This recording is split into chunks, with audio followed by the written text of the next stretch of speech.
Everyone, it's me Sonakshi. Welcome back to my YouTube channel. तो आज इस वीडियो के अंदर मैं डिस्कस करने वाली हूँ आपके साथ कुछ ऐसी चीजों के बारे में कि पढ़ा हुआ किस तरीके से याद रखें। पढ़ा हुआ तो हम सब लोग भूल जाते हैं, this is very very common and very very स्वाभाविक as well.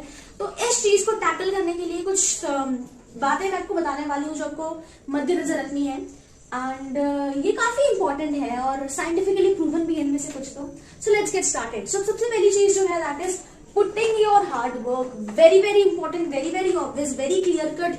The first and the foremost thing is to put your hard work. अगर आप ये सोच रहे हो कि आप लेटे सोए से बैठे या फिर अपने ख्यालों में you'll be able to get successful in your life और you'll get your desirable percentage, desirable marks, so that is not possible. This is very very unrealistic. ऐसा possible ही नहीं है।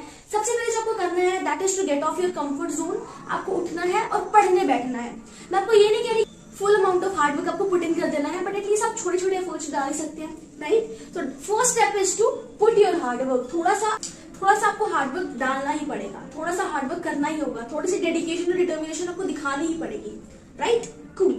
Now let's move on to the second thing that is visualising the concepts. Concepts को visualise करके अगर आप पढ़ते हैं, ऐसा रिसर्च कहती है, तो आप चीजों को ज्यादा लंबे समय तक रिटेन कर सकते हैं। तो अगर आप कंसेप्ट्स को विजुअलाइज करके पढ़ रहे हैं, फॉर एग्जांपल आप ह्यूमन डाइजेस्टिव सिस्टम पढ़ रहे हैं, तो अगर आप बुक में से देख रहे हैं कि हाँ भाई ये माउथ होता है, यहाँ से ईसोफेगस से स्टमक में जाता है, तो आप उस चीज को रिलेट करके पढ़ सकते हो, पहली चीज। दूसरी चीज जो है वो है आप इस चीज को ज्यादा लंबे समय तक याद रख सकते हो, okay.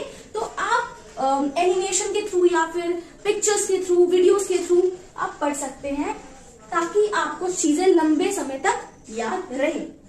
The next thing is making use of flow charts and mind maps. ये चीज मैं आपको तब के लिए सजेस्ट करूंगी अगर आप चैप्टर को स्टार्ट करने वाले हैं and if you don't have any idea regarding what the chapter is all about, या फिर आपने चैप्टर को रिवाइज करना है, you are done with the chapter, you are done with everything, और आप उसे एग्जाम के लिए एक फाइनल रिवीजन या फिर नॉट फाइनल रिवीजन, अगर आप उसको रिवाइज करना चाहते हैं तब भी आप फ्लो चार्ट या फिर माइंड मैप्स का इस्तेमाल कर सकते हैं। ये आपको पूरे के पूरे चैप्टर का one shot understanding or explanation दे देते हैं, okay, so you can definitely go for them. They will be very very fruitful to you people.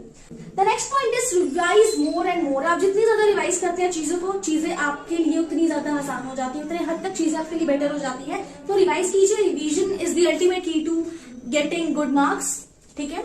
तो just try and revise more and more things you have studied. The next thing is limit your resources. Very important point, you have to limit your resources. ऐसा नहीं है कि आप पढ़ रहे हैं, बस पढ़ रहे हैं, अपने रिसोर्सेज को लिमिट कीजिए। अगर आपने ये टारगेट रखा हो कि मुझे सिर्फ ये एनसीईआरटी बुक और एक रेफरेंस बुक जो कि इंपॉर्टेंट है और जो मेरे टीचर ने मुझे सजेस्ट की है, मुझे सिर्फ उतना ही पढ़ना है, तो उतना ही पढ़िए, एक्स्ट्रा पढ़ने की कोई जरूरत नहीं है, राइट। और साथ ही साथ don't get exceed of your syllabus.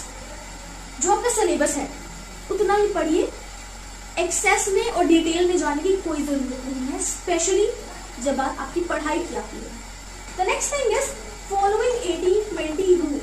तो रिसर्च ऐसा कहती है कि जो आपका 80% सिलेबस है ना, वो आपके 20% ऑफ द मतलब आपका 80% ऑफ द पेपर जो है ना, वो आपके 20% ऑफ द सिलेबस में से आता है। मतलब आपको पूरा सिलेबस पढ़ने की जरूरत ही नहीं है, आपको सिर्फ 20% ऑफ द सिलेबस पढ़ना है। नहीं, ऐसा नहीं है। दरअसल जो 20% है ना, वो थोड़ा इंपॉर्टेंट है और आपको उसको थोड़ा ज्यादा फोकस करना है। ऐसा नहीं है आपको बिल्कुल पढ़ना ही नहीं है, जो बाकी 80% है वो भी पढ़ना है, बट 20% वाले पे थोड़ा ज्यादा फोकस करना है, बिकॉज 20% वाला जो है वो 80% of your question paper comprise करेगा। So this was all about it. Make sure to like this video and share it with your friends. Also subscribe to the channel if you haven't yet.